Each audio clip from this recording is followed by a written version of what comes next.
Morning, Check-in family. Hope you're having a blessed week so far. This week's Midweek Ponder comes from James 1, verse 9, and it reads, Believers in humble circumstances ought to take pride in their high position.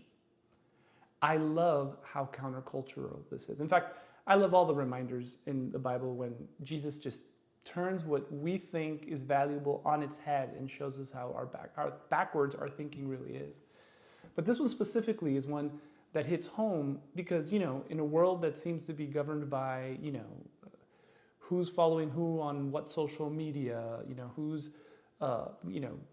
political positions, Hollywood, just this constant bombardment of what is high esteem in the world's eyes. It's James is reminding us that really that's not what God esteems. What he esteems is us on our knees. What he esteems is us bringing those things that we don't have an answer for to him, because in those moments is when he can best use us. When we get out of the way, all of a sudden we can be used by the Holy Spirit, led by the Holy Spirit, and used by God in his will, in his work. And James is reminding us that is a position of high esteem. And Jesus modeled this for us in many different ways. A few that pop to mind is when he washed the feet of the disciples. The God of the universe, the one who spoke the world into existence, the one who would eventually die for their sins, got on his knees in front of sinners and served them, washed their feet in preparation for what was coming.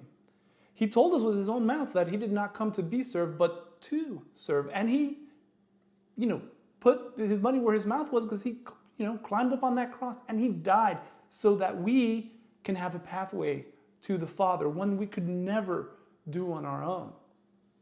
It was in his humbleness, in his relinquishing himself to the Father, that Jesus was the strongest. And James is encouraging us to be the same.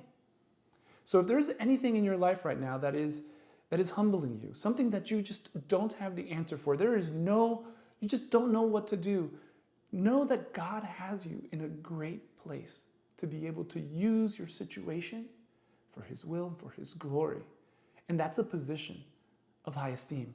So I encourage you to go to the Father, to bring it to him, put it at his feet and ask him, Father, how can I glorify you through this situation? I have no answers, but I know that you do.